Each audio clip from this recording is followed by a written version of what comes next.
Uma pessoa que só chega para você para falar mal de alguém, ela chegará para alguém para falar mal de quem?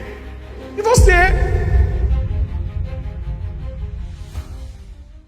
A primeira leitura fala de várias coisas, eu quero passar algumas e quero aprofundar na questão da purificação. Deus quer te usar, Deus quer me usar, mas antes de Deus usar alguém, você precisa passar por uma purificação, porque aquilo que é bom para o lado é ruim para o outro quando não é purificado. Mas vamos ao texto. No ano da morte do rei Uzias, vi o Senhor sentado num trono de grande altura. Quem que está falando isso? Isaías. É a vocação de Isaías. Havia serafins de pé ao seu lado. O que é, meus caros, um serafim? Serafim é um dos 12 coros angélicos. O primeiro são os anjos, e vão subindo em grandeza, em glória e em poder. E um ser poderosíssimo que fica contemplando a Deus e adorando a Deus são os serafins. A palavra serafim vem de seraf, e significa queimar. É como se fosse um anjo pegando fogo, como se fosse uma bola de fogo. E esse fogo que eles têm são seres incandescentes, anjos que pegam fogo. Não é um fogo que queima. Este fogo do serafim é o fogo do zelo pelo Senhor. Eles queimam de glória, não é?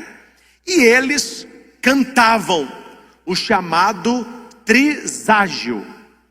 Qual é o triságio da boca dos serafins? É o kadosh do hebraico, que em português traduziu por Senhor, que já é uma tradução do latim, que é Dominus, né? Então aqueles serafins, isso cria na sua cabeça. Isaías está vendo aquilo, Deus no seu trono, os serafins pegando fogo ao redor de Deus, e eles gritavam Kadosh. E cada Kadosh que eles gritavam, uma palavra forte, Kadosh, o templo tremia, os gonzos tremiam, e ali entrou uma fumaça misteriosa. Que fumaça que é essa? A fumaça no Antigo Testamento é sinal da presença de Deus. Fumaça e nuvem é a mesma coisa no Antigo Testamento. Uma coluna de fumaça acompanhava o povo de Deus no deserto, ou uma nuvem. Na tenda da reunião, onde estava a Arca da Aliança, Moisés entrava, a nuvem baixava. No alto do Sinai, eles viram uma fumaça, um fogo de Deus, uma nuvem. Jesus, quando é batizado, da nuvem sai a voz: este é meu filho muito amado. Jesus, quando sobe aos céus, ele some no meio da nuvem. Nuvem é a presença de Deus. Então esta fumaça no templo recorda o Sinai, recorda o tabernáculo e recorda o incenso. Nas missas solenes, toda missa pode se usar. Eu deixo para as missas solenes para dar essa definição de liturgia, que o visual manda muito. Mas nas missas solenes, você já viu o padre, auxiliado pelos acólitos, que ele vai incensando o altar com o turíbulo. E busca lá para mim, no turíbulo se coloca o que no turíbulo? Brasas incandescentes. E na naveta, que é como se fosse uma lâmpada mágica, é igual uma lâmpada, uma naveta, tem o incenso. Então o acólito apresenta para o padre o turíbulo com a brasa incandescente, o outro abre a naveta com incenso, o padre pega o incenso e joga no turíbulo. Hora que o incenso, que é uma resina aromática, ela cai na brasa, ela derrete. E ela derrete e sai uma fumaça. Esta fumaça com cheiro bom é o incenso, que significa esta fumaça de Deus. É por isso que nas missas se incensa o altar, que é o Senhor. Por isso que o padre começa a missa, o padre beija o altar, termina a missa, o padre beija o altar, é o ósculo. não o ósculo da falsidade, o beijo de Simão.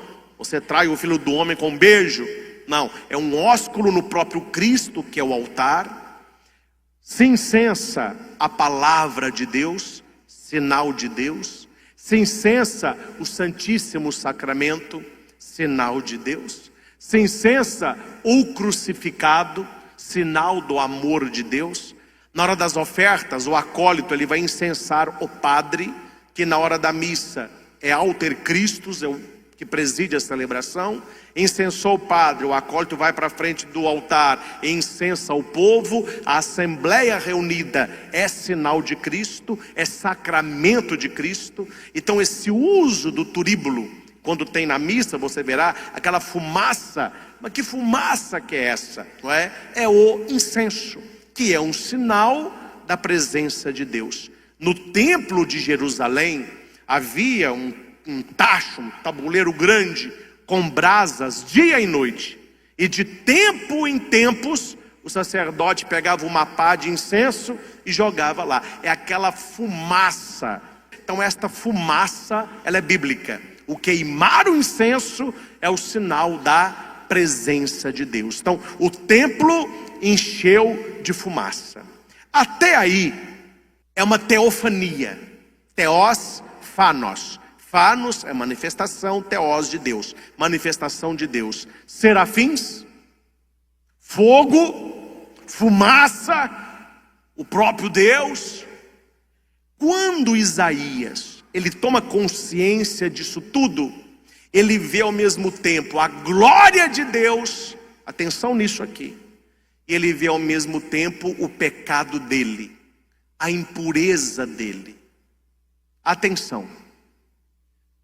Se você tem um caderninho, anote isso. E você anota na cabeça e no coração. Quanto mais perto de Deus alguém está, quanto mais experiência de Deus alguém tem, quanto mais a palavra de Deus alguém conhece, mais a pessoa se vê impura, pecadora e necessitada de conversão.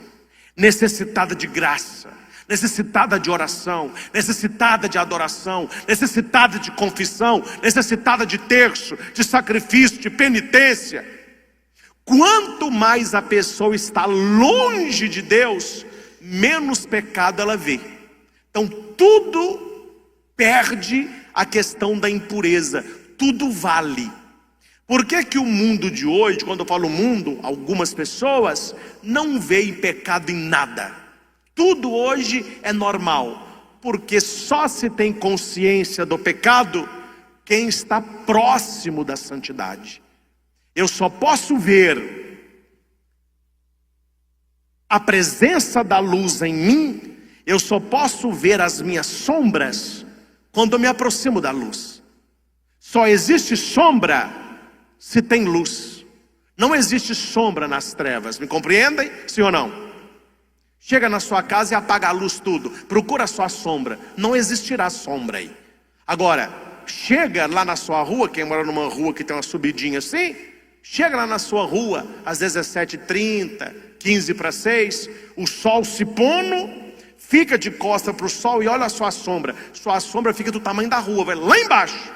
Eu já fiz essa experiência no retiro. A gente estava no morro, o sol se pondo, a minha sombra tinha uns 15 metros, foi lá embaixo. Por que que existe sombra? Porque existe luz. Então as pessoas só conseguem ver a própria sombra quando elas se aproximam da luz. Quem se afastou da luz e está nas trevas, para ela não existe sombra. Aí é o segredo, esse é o fio da meada. Você tem que entender, quanto mais você conhecer a Deus, quanto mais você conhecer a palavra de Deus, quanto mais você contemplar a glória do Altíssimo, como Isaías, mais você verá, eu sou um pecador, o mundo está vivendo uma impiedade e eu preciso me purificar. Eu sou uma pessoa impura e Deus pode me purificar, porque você viu as suas sombras. Quem está longe de Deus, não há luz. Se não há luz, não há sombras. E nas trevas, tudo vale. É bonito entender isso, para você entender por que os homens de Deus se reconheceram pecadores. Isaías, ai de mim. Paulo, eu não posso nem ser chamado apóstolo, eu sou um abortivo. Pedro, afasta de mim, eu sou um pecador. Porque eles contemplaram a glória, eles estiveram perto da luz. Uma criancinha perguntou assim: papai, o que é, menino? Que tamanho que é Deus? Tamanho que é Deus, meu filho? Vem cá, senta no colo do papai. Olha lá em cima no céu. Tá vendo aquele avião lá? Então, que tamanho que é aquele avião? Sim, ó. Amanhã nós vamos no aeroporto, viu, menininho? Tá bom, papai. Não, amanhã eu vou te responder. Vamos no aeroporto amanhã. De manhã o pai põe o menino no carro, morava perto do aeroporto, chegou lá aqueles Boeings enormes, aeroporto internacional, aqueles aviões de 4 turbinas gigantes. O pai falou assim: olha ali, que tamanho que é o avião? Gigante, é bruto, é desse tamanho. Aí o pai falou: entendeu? O tamanho de Deus depende da distância que estamos dele. Se você está longe de Deus, ele é desse tamanho. Mas se você está perto de Deus, ele é grandioso. Conta para os outros isso. Por que Deus tem sido pequeno na vida de muitos? Por que ninguém vê sombra em nada? Que tudo, porque estão longe. E o que está longe diminui. O que está longe não tem luz. O que tem longe não está sombra. A primeira coisa que Isaías faz é o famoso ai de Isaías. Vocês já escutaram isso. Quem estuda a Bíblia estuda. Qual que é o ai de Isaías? Porque existe os ais de Jesus. Vocês lembram? Ai de vós que penduram fardos pesados nos ombros das pessoas. Ai de vós, sepulcros caiados. Ai de vós que cuida do copo fora. São os ais de Jesus. Aqui nós temos o ai de Isaías. E não é para o outro, é para ele. Ai de mim, eu estou perdido. E aqui, meus caros, preste atenção, que é o coração que eu quero refletir com você. Precisamos vigiar tudo na nossa vida. E precisamos estar atentos às pessoas que entram na nossa vida. As pessoas que entram na sua casa. Se você quiser conhecer alguém de verdade, dê tempo para esta pessoa e puxa a língua dela. Quando Paulo fala mal de Pedro, você conhece muito mais Paulo do que Pedro. Entendem a frase, sim ou não? Se A está falando mal de B, você vai conhecer muito mais o A do que B. Isaías, na hora que ele vê a glória de Deus, o que ele podia ter falado? Oh meu Deus, eu tenho uma vida impura. Ah meu Deus, eu tenho um coração impuro. Ai meu Deus, eu tenho olhos impuros. Oh meu Deus, o meu... Não, ele vai aonde? Ele vai no princípio de toda desgraça, que é a chamada língua. O problema está sempre debaixo do nosso nariz. Eu sou um homem impuro.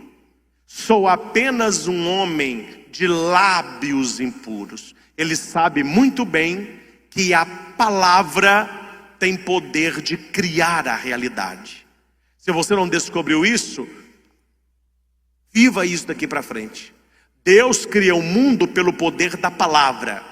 Você cria o seu mundo pelo poder da sua palavra. E não é bom falar mal nem de si e nem dos outros. Não é só não falar mal dos outros, é também não falar mal de você. Há pessoas que têm uma boca negativa, uma boca que profetiza desgraça para a própria pessoa, a boca limitante. Ah, porque para mim é tudo mais difícil. Para mim nada dá certo. Ah, eu sou uma pessoa feia. Eu não dou conta. Eu não aprendo. Ah, eu não vou passar. Eu não consigo tirar carteira. Todo mundo me trai. Todo mundo ri de mim. Eu não tenho dinheiro. Eu não tenho saúde. Por que que a pessoa tem uma vida tão difícil? Porque ela vai criando a realidade com o poder da palavra. E segundo, cuidado com aquilo que anda saindo da sua boca, porque numa boca que glorifica a Deus, não pode amaldiçoar os homens. Uma boca que glorifica a Deus não pode amaldiçoar os homens. Tem gente que fala e mata sem pôr a mão. É uma língua que eu falo assim, olha filho, eu não falo não, senão a gente queima, né? Mas eu falo assim, olha, você reza. Porque o dia que você morrer, o seu corpo vai subir, mas a sua língua vai descer, meu filho. Essa sua língua não cabe no céu. Tem um santo que pediu para Deus para ele ver o inferno. E no sonho, ele viu o inferno. Um lugar escuro, como se fosse um castelo, casa pegando fogo, aquele auê todo. Ele falou, mas que sofrimento, que sofrimento. A hora que ele olha do castelo, sai um tapete vermelhinho. Ele falou assim, mas que coisa. Tudo aqui é muito feio, mas o tapete de primeira qualidade. Um tapete persa, vermelho, bonito. Aí ele começa a andar no tapete, tapete sedoso. Aí chegou um anjo e falou com ele assim, abaixa e olha de que é feito o tapete. Quando ele abaixa e puxa, vem na mão dele uma língua. O tapete era todo de língua. Aí ele perguntou assim, mas o que é isso? Ele falou, olha, foram a pessoa que morreu e foram para o céu, mas a língua só coube no inferno. É uma história. Mas para você entender que nós devemos vigiar a nossa língua. Gente, toda língua fofoqueira procura um ouvido desocupado.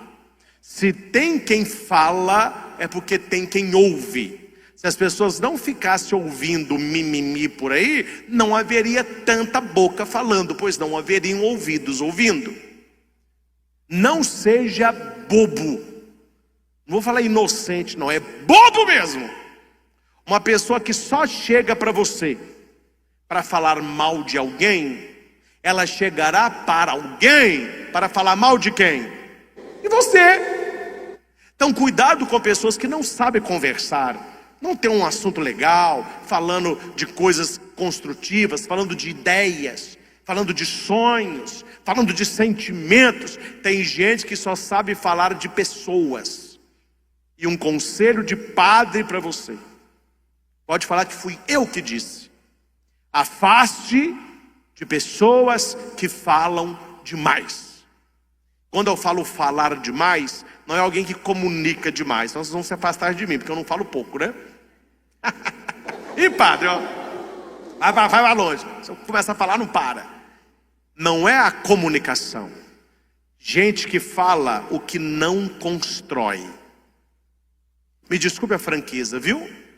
Toda família tem o que leva e traz. A minha tem, a sua também tem.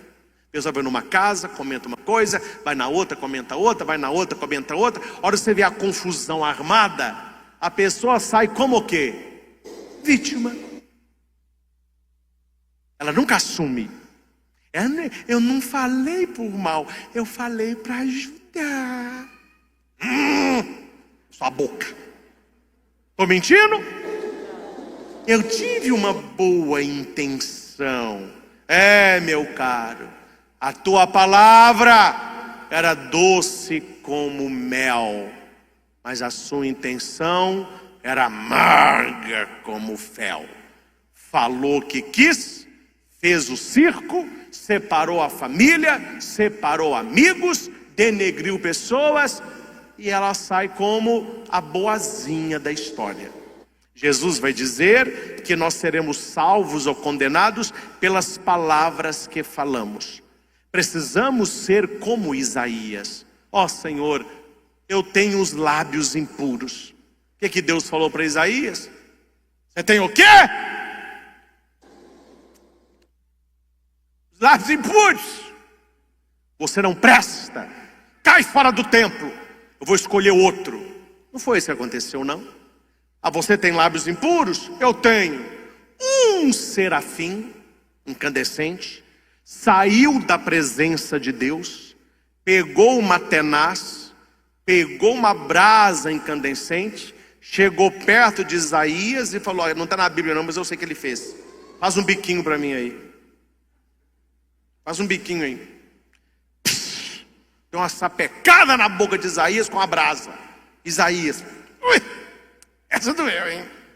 Aí Deus falou: seu pecado foi perdoado e sua culpa removida.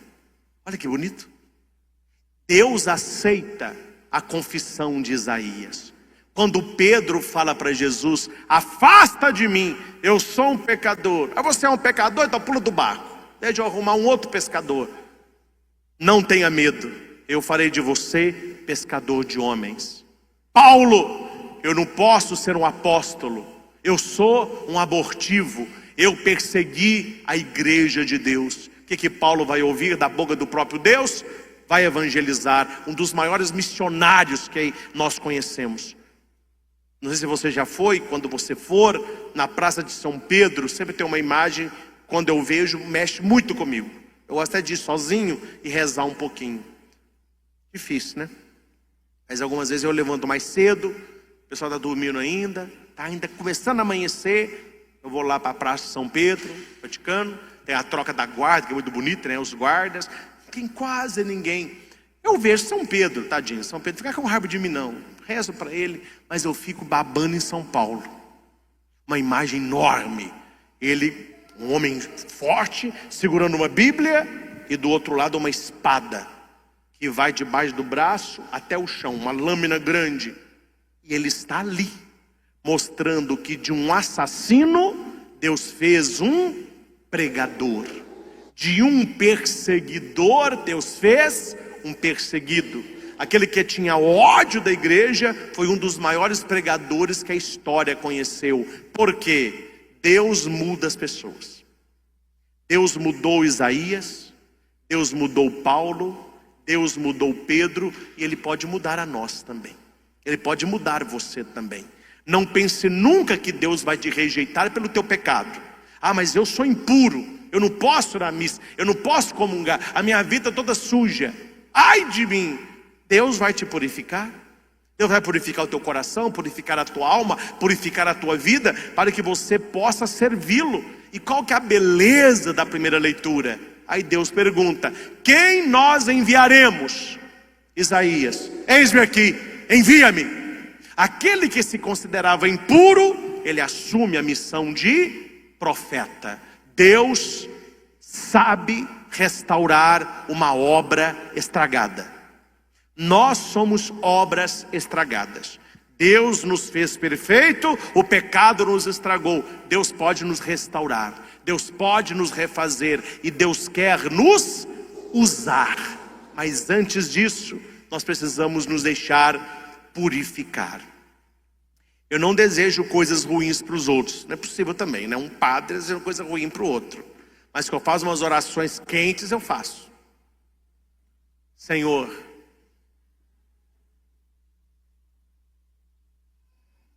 vou falar nada, mas o Senhor sabe o que tal pessoa está falando, não sabe?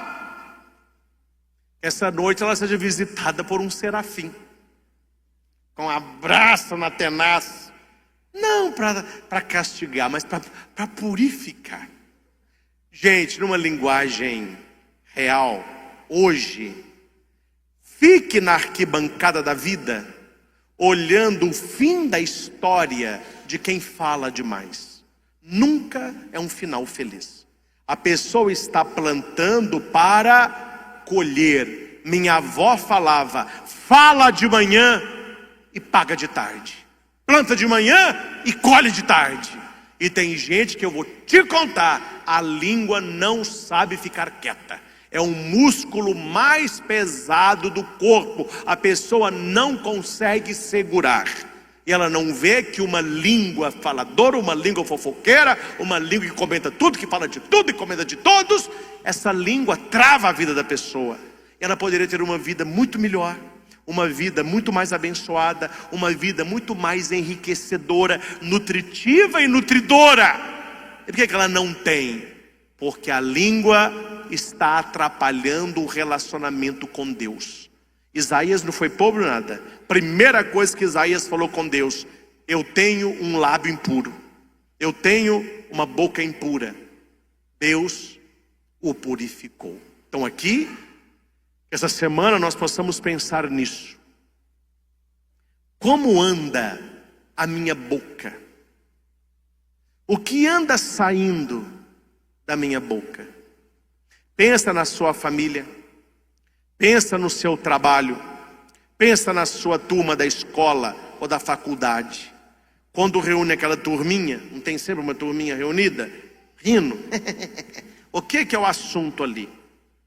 É um assunto que Cristo poderia participar? É um assunto que edifica? É um assunto que faz crescer? É um assunto que alimenta? O que anda saindo da nossa boca? Segunda questão das duas. As pessoas que chegam até você, elas trazem o que para você? Alimento ou lavagem? As bocas que falam com você são bocas de bênção ou bocas de maldição? São bocas que falam de ideias, de projetos, de sentimentos, ou são bocas que falam de pessoas? E finalizo com o pensamento: não interessa se é verdade, acima disso, a caridade. Ah, padre, eu falo porque foi mesmo, aconteceu isso. Meu filho, tá bom, para que ficar falando? Para que ficar denegrindo o outro? Para que ficar tentando diminuir o outro? Passou, estava na sua vida, não está mais. Toca a tua vida, deixa a pessoa tocar dela. Se não pode falar bem, não fale mal. Isso tudo você está semeando para você. Quem semeia bênção, bênção colherá. Quem semeia verdade, verdade colherá. Quem semeia caridade, caridade colherá. É interessante. Se você conhece gente assim, a pessoa fala, ela só está levando, e ela não vê que é porque ela não cala a boca. A pessoa só leva, e ela não vê que é porque a língua dela não fica quieta. E aqui, meus caros, um conselho apenas: vamos colocar as nossas línguas em oração. A língua mais perto é a minha aqui, né? Eu vou cuidar da minha, cuide da tua. Vamos colocar as nossas línguas em oração, porque o contexto que nós vivemos é um contexto difícil. Há uma tradução bíblica que Isaías vai dizer assim: eu vivo no meio de um povo impuro e por isso eu tenho lábios impuros. É muito difícil você ter uma língua tomada pelo Espírito, se você vive no meio de gente linguaruda. A tendência é sempre a gente comentar. Não é que nós somos pessoas ruins, mas a pessoa chega com um comentário, a gente é muito curioso: mas como que foi? O que aconteceu? Então nós temos que rezar. Meu Deus, coloca um freio na minha boca. Senhor, purifica a minha boca com a brasa de um serafim. E aqui para nós a coisa é mais séria, viu? Eu não vou amenizar não, a coisa é mais séria. Isaías teve a sua língua purificada por uma brasa.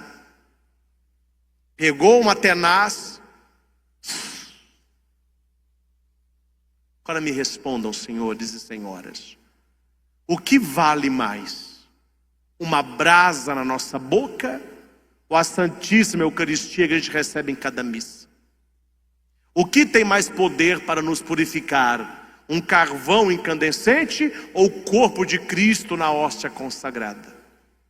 E daqui a pouco, na maioria das línguas aqui, inclusive na minha, estará o corpo de Cristo.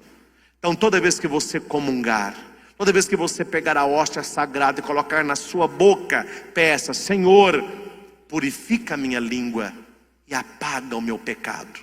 Assim como o serafim purificou a boca de Isaías com a brasa, como que hoje Deus purifica as nossas bocas? Com a Eucaristia. Com a Eucaristia. Permitamos viver essa realidade. Permita-se hoje, na hora da comunhão, quando você receber a hóstia sagrada e colocar na sua boca, peça a Deus: Senhor, purifica a minha boca.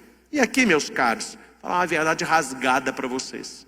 Se os outros falam, se os outros comentam, se os outros criticam, deixa eles para lá. Sua alma, sua palma. Quem fala prestará conta pelas palavras. Que chegue a você, mas que não continue depois de você. E que possamos pensar: a minha boca tem sido manancial de graça. Minha boca tem sido manancial de bênção. Eu tenho abençoado com palavras as pessoas ao meu redor. Quando chega a mim uma pessoa triste, eu consigo com a minha palavra alegrá-la. Quando chega uma pessoa que perdeu a fé, eu consigo com a minha palavra acender no coração dela a chama da crença. Quando chega uma pessoa que acabar com a própria vida, eu consigo valorizar a sua história. A nossa boca tem bênção ou maldição. É impossível sair da mesma boca, da mesma fonte, água salgada e água doce. É preciso tomar partido, é preciso escolher o lado, que nós possamos ter uma boca como do profeta Isaías, tocada pela glória de Deus, para que possamos hoje, com anjos e santos, repetir o que ele ouviu da boca do serafim: Santo, Santo, Santo, Senhor Deus do universo. Os céus e a terra proclamam a vossa glória. Hosana nas alturas. Bendito que vem em nome do Senhor. Hosana nas alturas. Lembrou? O santo da missa. Naquela hora da missa, os serafins estão presentes. A gente não vê, mas tem muito anjo nesse lugar.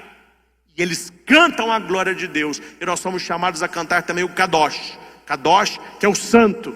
Não mais para tremer a igreja e os gonzos, mas para sacudir o inferno. Deus quer usar você. Deus quer abençoar você. Deus quer fazer de você profeta das nações.